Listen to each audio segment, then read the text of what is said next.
नमस्कार, मैं हूं दिव्या। बिहारी न्यूज में आपका स्वागत है। आज है 26 अगस्त दिन सोमवार। खबरों की ओर बढ़ने से पहले एक नजर सुर्खियों पर।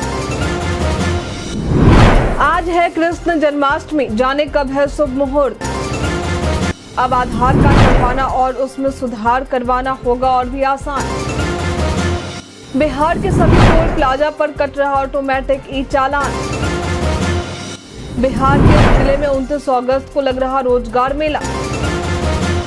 अब राशन कार्ड पर चावल की जगह मिलेंगे ये अनाज। सूर्य कुमार यादव से क्रिकेट सीखेंगी पेरिस ओलंपिक में ब्रॉन्ज जीतने वाली मनु भाकर।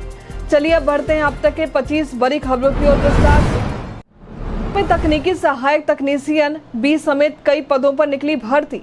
भारतीय अंतरिक्ष अनुसंधान संगठन यानी इसरो ने तकनीकी सहायक तकनीशियन बी सहित कई पदों पर भर्ती निकाली है। आवेदन प्रक्रिया 2 सितंबर से शुरू है और आवेदन करने की अंतिम तिथि 10 सितंबर है। इच्छुक उम्मीदवार इसकी आधिकारिक वेबसाइट isro.gov.in पर जाकर आवेदन कर सकते हैं। इस भर्ती के लिए अलग अलग पदों पर अलग अलग शैक्षणिक योग्यताएं निर्धारित की गई हैं। उम्मीदवारों की आयु सीमा 18 से 35 वर्ष के बीच में होनी चाहिए।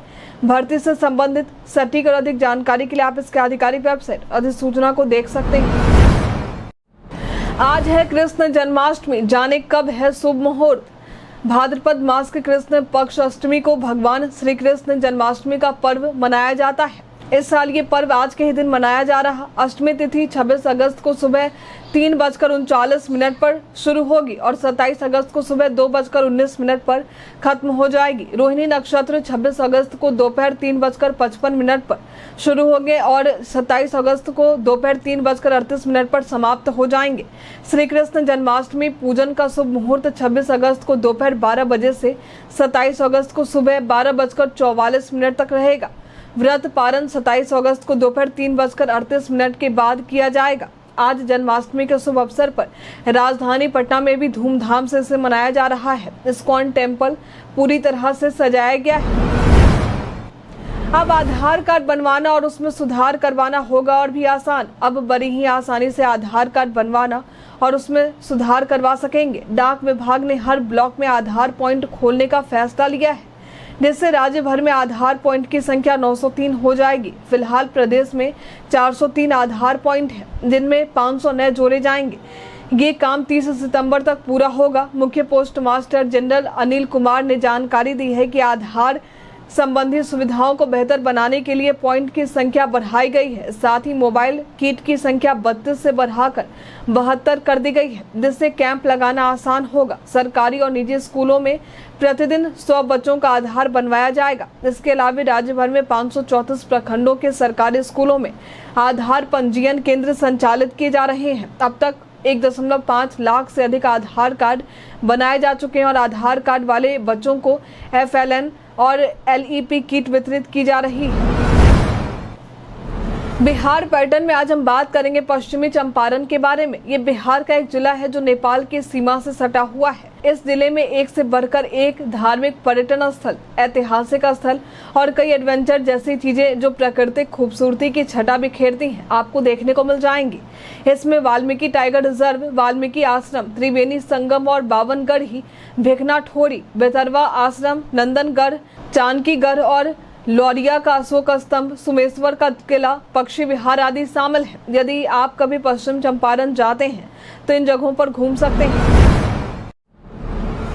पटना के शहरी और ग्रामीण क्षेत्रों में 580 स्कूलों में मूलभूत सुविधाओं का होगा विस्तार। पटना के शहरी और ग्रामीण क्षेत्रों के 580 स्कूलों में मूलभूत सुविधाओं का विस्तार किया जाएगा। ये काम सितंबर महीने से शुरू किया जाने वाला है। इसके लिए समन्वय का काम जिला शिक्षा पदाधिकारी, विभिन्न एजेंसियों, प्राचार्यों और अन्य सभी स्टेक होल्डर्स के साथ मिलकर करेंगे। साथ ही प्रखंडवार प्रगति की साप्ताहिक समीक्षा उप विकास आयुक्त करेंगे। बिहार शिक्षा परियोजना परिषद के जिला स्तरीय अभियंत्रण कोषांग की बैठक करते हुए ये निर्देश जिलाधिकारी डॉक्टर चंद्रशेखर सिंह ने दिया है। जिलाधिकारी ने कहा है कि विभिन्न विद्यालयों में आवश्यकता के अनुरूप अतिरिक्त वर्ग कक्षों, बाउंड्री वॉल्स, स्वच्छ पेयजल और शौचालय की सुविधा, विद्युतीकरण, boarding, hand wash station, kitchen, bench desk की सुविधा, भवन की वृहद मरम्मती एवं जीर्णोद्धार, कार्यशाला एवं प्रयोगशाला के उपयोग की सामग्री, नया विद्यालय भवन, परिसर विकास आदि कार्य करवाना है। बिहार के सभी टोल प्लाजा पर कट रहा ऑटोमेटिक ई चालान। ई डिटेक्शन के माध्यम से बिहार के सभी टोल प्लाजा पर ऑटोमेटिक ही ई चालान कट रहा है। इसलिए जिन भी लोगों के वाहन का बीमा, प्रदूषण और फिटनेस फेल है, वे यदि टोल प्लाजा से गुजरते हैं तो उन्हें अभी से ही सतर्क होने की जरूरत है। ई चालान कटने के बाद संबंधित वाहन मालिक के मोबाइल नंबर पर इसकी सूचना भेज दी जाएगी। आपको बता दें कि डिटेक्शन प्रणाली से राज्य के सभी 32 टोल प्लाजा को जोड़ा गया है। आपको बता दें कि यह व्यवस्था शुरू होने के बाद बीते 18 दिनों में केंद्रीय मंत्री चिराग पासवान समेत 12,000 से भी अधिक गाड़ियों के डॉक्यूमेंट से रिलेटेड चालान काटे गए हैं। मालूम हो कि सड़क दुर्घटनाओं में एनएच पर होने वाली मौत पर नियंत्रण करने के लिए इसे लागू किया गया है। नेशनल हाईवे बनाने के मामले में अन्य राज्यों से देश में पिछड़ा बिहार में नेशनल हाईवे की लंबाई दोगुनी हो गई है। फिर भी देश के अन्य राज्यों की तुलना में बिहार पीछे है। बिहार में नेशनल हाईवे की कुल लंबाई करीब 6,132 किलोमीटर है, जबकि देश भर में ये 1,50,000 किलोमीटर के करीब में है। 2005 में बिहार की हिस्सेदारी 5.4% थी, लेकिन अब घटकर 4.04% रह गई है। इसका कारण ये है कि परियोजनाओं का लंबित रहना और केंद्र से मिलने वाली राशि का पूरी तरह से खर्च नहीं होना। नेशनल हाईवे के मामले में महाराष्ट्र सबसे ऊपर है, उसके बाद उत्तर प्रदेश और राजस्थान है। बिहार में सड़क निर्माण की रफ्तार धीमी रही है। राजनीतिक विशेषज्ञों का कहना है कि बिहार को यदि विकसित बनाना है तो एनएच निर्माण की रफ्तार तेज करनी होगी। खेल दिवस के अवसर पर बिहार में आज से शुरू होंगे कई कार्यक्रम।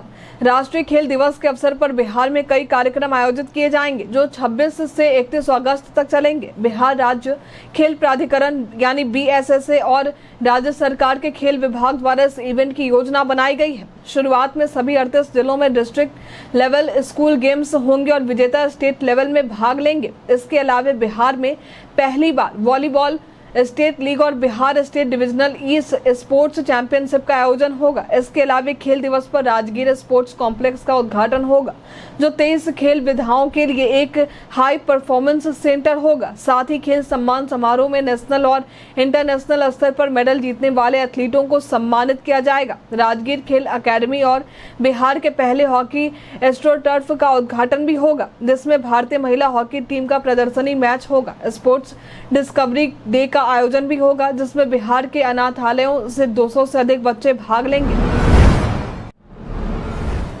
बिहार के इस जिले में 29 अगस्त को लग रहा रोजगार मेला। दरभंगा के संयुक्त श्रम भवन में 29 अगस्त को जॉब कैंप का आयोजन होने वाला है। ये रोजगार मेला सुबह 11 बजे से दोपहर के 3 बजे तक आयोजित होगा। इसमें 18 से 32 वर्ष तक के युवा रोजगार के लिए भाग ले सकते हैं। चयनित अभ्यर्थियों को दरभंगा और मधुबनी में रोजगार के अवसर दिए जाएंगे। भाग लेने वाले अभ्यर्थियों के पास 2 पहिया वाहन और लाइसेंस होना जरूरी है। रोजगार मेले में शामिल होने से पहले NCS पोर्टल www.ncs.gov.in पर जाकर निबंधन जरूर करवाएं। साथ ही रोजगार मेले में अपने साथ जरूरी कागजात जैसे शैक्षणिक प्रमाण पत्र, रंगीन photo, Aadhaar card, PAN card, bank passbook और अन्य प्रमाण पत्र लेकर आए। बिहार में इन रूटों पर जल्द दौड़ेगी 4 वंदे भारत। 10 घंटे का सफर 5 घंटे में होगा पूरा। 2025 तक बिहार में रेलवे पटरियों पर 4 और वंदे भारत दौड़ती दिखाई देगी। पाटलिपुत्रा जंक्शन के पास कोचिंग कॉम्प्लेक्स भी बनाए जाएंगे, ताकि वंदे भारत ट्रेनों के रखरखाव किए जा सके। कोचिंग कॉम्प्लेक्स बनाने में 200 करोड़ रुपए खर्च होंगे। वंदे भारत के परिचालन से 10 घंटे का सफर 5 से 6 घंटे में पूरे किए जा सकेंगे। इन वंदे भारत ट्रेनों का संचालन पटना से मालदा और टाटानगर के लिए, गया से कोलकाता और मुजफ्फरपुर से दिल्ली के लिए किया जाएगा।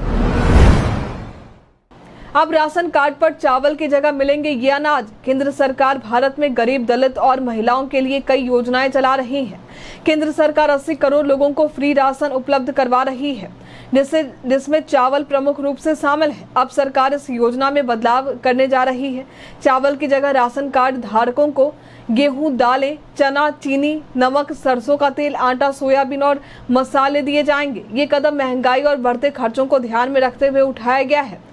जिससे लोगों को राहत मिलेगी और उनके खाने में पोषण का स्तर बढ़ेगा, जिससे उनकी जीवन गुणवत्ता बेहतर होगी। इस योजना का लाभ उठाने के लिए आपके पास राशन कार्ड का होना जरूरी है। गरीबी रेखा से नीचे के लाभार्थी इसका लाभ उठा सकते हैं। राशन कार्ड प्राप्त करने के लिए आप स्थानीय ब्लॉक या आपूर्ति विभाग कार्यालय में जाकर फॉर्म भर सकते हैं या खाद्य विभाग की वेबसाइट पर ऑनलाइन आवेदन कर सकते हैं। आवश्यक दस्तावेज के साथ सही जानकारी भरकर आवेदन पत्र अपने नजदीकी राशन दफ्तर में जमा करके राशन कार्ड बनवा सकते हैं। स्वास्थ्य विभाग में रिक्त 45,000 पदों के अलावा 13,000 नए पदों पर होगी नियुक्ति।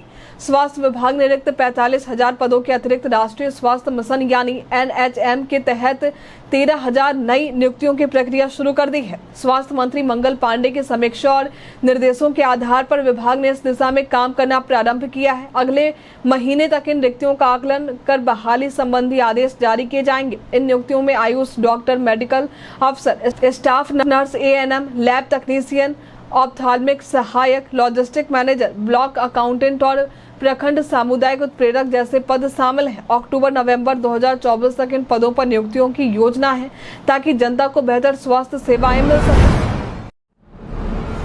अमेरिका में अपनी छुट्टी मना रही नेहा शर्मा ने साझा की अपनी तस्वीरें।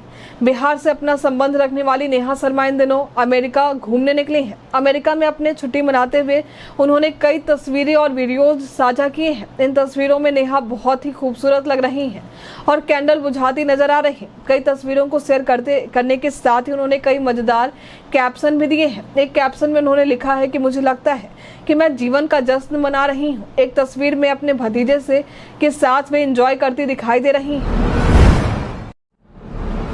आखिरी तारीख से पहले इस तरह से अपने आधार कार्ड को कर सकते हैं अपडेट। आधार कार्ड अपडेट करने की तारीख 14 सितंबर को नजदीक आ रही है, जो कि फ्री में आधार कार्ड अपडेट कराने का चौथा मौका है। यदि आपके पास 10 साल पुराना आधार कार्ड है और इसे अब तक आपने अपडेट नहीं किया है, तो ये आखिरी मौका है इसे अपडेट करने का। आधार कार्ड को आप घर बैठे मोबाइल या कंप्यूटर से भी अपडेट कर सकते हैं। इसके लिए UIDAI ने X पर पोस्ट करके अपील भी की है कि 14 सितंबर से पहले अपने आधार को अपडेट करवा लें। इसे अपडेट करने के लिए आपको पहचान पत्र और एड्रेस प्रूफ की जरूरत होगी, जैसे पैन कार्ड और वोटर कार्ड। आधार कार्ड के लिए आमतौर पर 50 रुपए शुल्क लगते हैं, लेकिन 14 जून तक ये सेवा फ्री है। UIDAI की वेबसाइट पर जाकर आधार नंबर डालें, OTP के जरिए लॉगिन करें और डॉक्यूमेंट अपलोड करें। सबमिट करने के बाद आपको एक रिक्वेस्ट नंबर मिलेगा, जिससे आप अपने आधार का स्टेटस चेक कर सकते हैं और ऐसे ही आप अपने आधार को अपडेट करवा सकते हैं।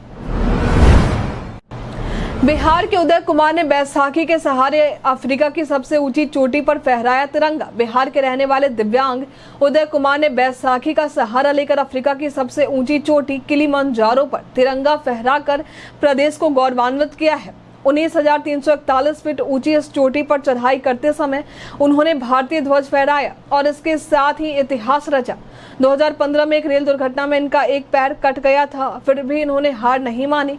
वो अब तक 11 राज्यों में 75 से अधिक मैराथन में भाग ले चुके हैं और उनका अगला लक्ष्य माउंट एवरेस्ट है। उदय बिहार के सारण के रहने वाले हैं। उनके सदम्य साहस ने बिहार को गर्वित किया है।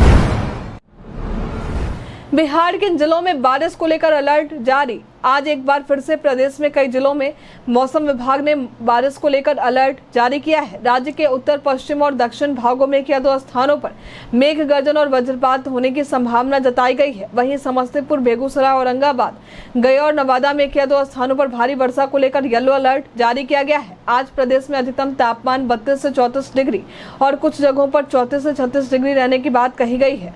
वहीं न्यूनतम तापमान 26 से 28 डिग्री रहने की बात कही गई है। डार्क पार्सल नाम के शराब तस्कर के गिरोह का पटना पुलिस ने किया पर्दाफाश। पटना जिला उत्पाद विभाग ने रविवार को डार्क पार्सल नाम की शराब तस्करी करने वाले गिरोह का पर्दाफाश किया है। विभाग ने 3 गाड़ियों से भारी मात्रा में देसी और विदेशी शराब को बरामद की है, जिनकी कीमत लगभग 10 लाख रुपए आंकी गई है। छापेमारी के दौरान एक डार्क पार्सल वैन, एक इनोवा और एक पिकअप वैन को जब्त किया गया है। इनमें 5020 टेट्रा पैक अंग्रेजी शराब के 116 कार्टन और 450 लीटर देसी शराब शामिल है। तस्करों ने गाड़ियों में विशेष तहखाना बनाकर शराब की तस्करी की योजना बनाई थी। इस कार्रवाई में 6 लोगों को गिरफ्तार किया गया है। प्रदेश में 500 से भी अधिक अवैध हथियार को लेकर सभी जिले के डीएम को मिला ये निर्देश। एक UIN यानी एक यूनिक आइडेंटिफिकेशन नंबर पर अब 2 से ज्यादा हथियार रखना गैर कानूनी है। लेकिन राज्य में 551 ऐसे लाइसेंसधारी हैं जिनके पास तय संख्या से अधिक आर्म्स है। गृह विभाग ने इन शस्त्रों को अवैध मानते हुए नजदीकी थानों में जमा कराने का आदेश जारी किया है। इन 551 शस्त्रों में सबसे अधिक 162 पटना में है, जबकि अन्य जिलों जैसे मुंगेर, सिवान, गोपालगंज और पूर्वी चंपारण में भी संख्या दहाई अंकों में है। गृह विभाग ने जिलों के डीएम को निर्देश दिया है कि ये शस्त्र थाने में जमा कराते हुए NDAS पोर्टल पर दर्ज कराएं। शस्त्र संशोधन एक्ट 2019 के अनुसार एक UIN पर एक व्यक्ति केवल 2 हथियार रख सकता है। इसके उल्लंघन पर शस्त्रों को तुरंत जमा करवाना अनिवार्य है। भारत में जनगणना को लेकर अमित शाह के बयान पर राजद ने दी प्रतिक्रिया। भारत में जनगणना कब करवाया जाएगा, इससे लेकर केंद्रीय गृह मंत्री अमित शाह ने बयान दिया था। मीडिया से बातचीत करते हुए उन्होंने कहा कि जनगणना उचित समय पर करेंगे और जब तय करेंगे तो मैं घोषणा भी करूंगा कि ये कैसे और कब होगा। अमित शाह के इस बयान के बाद राजद के राज्यसभा सांसद मनोज झा की प्रतिक्रिया सामने आई है। उन्होंने केंद्र सरकार को इस मुद्दे पर घेरते हुए ANI से बातचीत के दौरान कहा है कि 2021 के बाद जनगणना ही नहीं हुई है। ऐसा इस देश में पहली बार हुआ है। क्यों रोके हुए हैं? चिंता होती है, संदेह होता है कि इतना विशाल देश जहां बड़े से बड़े मुश्किल दौर में भी जनगणना नहीं रुकी। इसके लिए कोई रॉकेट साइंस नहीं चाहिए, बल्कि एक कॉलम जोड़ना है और उस कॉलम के आधार पर समाज की हकीकत सामने आ जाएगी। अगर हम ये हासिल नहीं करना चाहते तो जाहिर तौर पर हम उसी व्यवस्था को बनाए रखना चाहते हैं कि 2.5% से 3% लोग 96% लोगों की तकदीर का लगातार फैसला करते रहे। जन सुराज के प्लेटफॉर्म से प्रशांत किशोर का महिलाओं के लिए बड़ा ऐलान। बीते दिन जन सुराज के संस्थापक और चुनावी रणनीतिकार प्रशांत किशोर ने बड़ा ऐलान किया है। दरअसल पटना के बापू सभागार से आयोजित जन सुराज महिला संवाद कार्यक्रम में मीडिया से बातचीत करते हुए उन्होंने कहा कि जन सुराज 2025 में होने वाले बिहार विधानसभा की सभी 243 सीटों पर चुनाव लड़ेगी और कम से कम 40 महिलाओं को उम्मीदवार बनाएगी। आगे उन्होंने कहा कि 2030 में जब बिहार में चुनाव होंगे तो जन सुराज के प्लेटफॉर्म से प्रशिक्षित करके 70 से 80 महिलाओं को नेत्री बनाने का अभियान जारी रखा जाएगा। अनंत सिंह ने सीएम नीतीश से की मुलाकात। बीते दिन बिहार के बाहुबली कहे जाने वाले नेता और पूर्व विधायक अनंत सिंह ने सीएम नीतीश से मुलाकात की है। ये मुलाकात करीब आधे घंटे की रही। मुलाकात के बाद अनंत सिंह ने मीडिया से बातचीत करते हुए कहा कि एक काम करवाने के लिए मुख्यमंत्री से मिले थे। सीएम बोले हैं कि काम हो जाएगा। इस दौरान अनंत सिंह ने आगामी विधानसभा चुनाव की चर्चा करते हुए कहा कि 2025 में विधानसभा चुनाव के बाद नीतीश कुमार ही मुख्यमंत्री बने रहेंगे। पप्पू यादव ने तेजस्वी यादव से की ये अपील। पूर्णिया सांसद पप्पू यादव ने हाजीपुर के दिग्गी में हाल ही में वार्ड पार्षद पंकज राय के मर्डर के बाद पीड़ित परिवारों से मुलाकात की है। उन्होंने मृतक शिवानंद यादव के परिजनों को भी ढांढस बढ़ाया और कहा कि वे इस कठिन समय में उनके साथ हैं। पप्पू यादव ने नेता प्रतिपक्ष तेजस्वी यादव पर तीखा हमला किया। साथ ही कहा कि तेजस्वी यादव केवल ट्वीट कर रहे हैं जबकि हाजीपुर में अपराध बढ़ रहा है। उन्होंने कहा कि हाजीपुर अपराधियों का घर बन चुका है, जहां पुलिस माफिया को संरक्षण देती है और निर्दोष को झूठे मामलों में फंसाया जाता है। इस दौरान पप्पू यादव ने तेजस्वी यादव से हाजीपुर को अपराध मुक्त करने की मांग की और स्थानीय प्रशासन की कार्यप्रणाली पर कड़ी आलोचना की। सूर्य कुमार यादव से क्रिकेट सीखेंगी पेरिस ओलंपिक में ब्रॉन्ज मेडल जीतने वाली मनु भाकर। पेरिस ओलंपिक 2024 में 2 ब्रॉन्ज मेडल जीतने वाली भारत की युवा निशानेबाज मनु भाकर अब क्रिकेट में अपनी किस्मत आजमाना चाहती है। उन्होंने इसके लिए भारतीय T20 कप्तान सूर्य कुमार यादव से मुलाकात किया है। सोशल मीडिया पर मनु ने बताया कि वे सूर्य कुमार से नए खेल की तकनीक सीख रही हैं। मनु फिलहाल 3 महीने के ब्रेक पर है और पेरिस ओलंपिक से 2 मेडल जीतने के बाद उन्होंने ये फैसला लिया है। उन्होंने 10 मीटर एयर पिस्टल के इंडिविजुअल और मिक्स्ड टीम इवेंट में ब्रॉन्ज मेडल जीते थे, जिससे वो एक ही ओलंपिक में 2 मेडल जीतने वाली भारत की पहली खिलाड़ी बन गई। मनु ने निशानेबाजी से पहले मार्शल आर्ट, जूडो और मुक्केबाजी जैसे खेल भी खेले हैं, लेकिन बाद में उन्होंने निशानेबाजी को ही अपनाया। कई कारणों से दर्ज है भारत इतिहास में आज की तारीख। आज के दिन वर्ष 1303 में अलाउद्दीन खिलजी ने चित्तौड़गढ़ पर कब्जा किया था। आज के दिन वर्ष 1910 में नोबेल शांति पुरस्कार से मदर टेरेसा सम्मानित की गई थी। आज के दिन वर्ष 1914 में बंगाल के क्रांतिकारियों ने कलकत्ता में ब्रिटिश बेड़े पर हमला किया था। आज के दिन वर्ष 1987 में भारतीय निशानेबाज जीतू राय का जन्म हुआ था। आज के दिन वर्ष 1972 में भारतीय हिंदी सिनेमा के प्रसिद्ध सहायक अभिनेताओं में से एक इंद्र कुमार का जन्म हुआ था। नए संचार नियम के नाम पर वायरल हो रहा ये मैसेज। व्हाट्सएप पर वायरल हो रहे एक मैसेज में दावा किया जा रहा है कि भारत सरकार द्वारा अब नए संचार नियम के तहत सोशल मीडिया और फोन कॉल की निगरानी रखी जाएगी। लेकिन आपको बता दें कि दावा पूरी तरह से फर्जी है। भारत सरकार द्वारा ऐसा कोई नियम लागू नहीं किया गया है, इसलिए इस तरह की खबरों को शेयर करने से बचें। पीआईबी फैक्ट चेक ने भी इस खबर को पूरी तरह से फर्जी बताया है।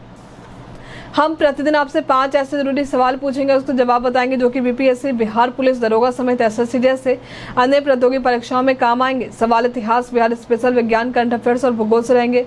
पूछे गए 5 सवालों में आपने कितना सही उत्तर दिया, हमें कॉमेंट में लिखकर जरूर बताएं। तो हमारा पहला सवाल है, हाल ही में विश्व फोटोग्राफी दिवस कब मनाया गया है?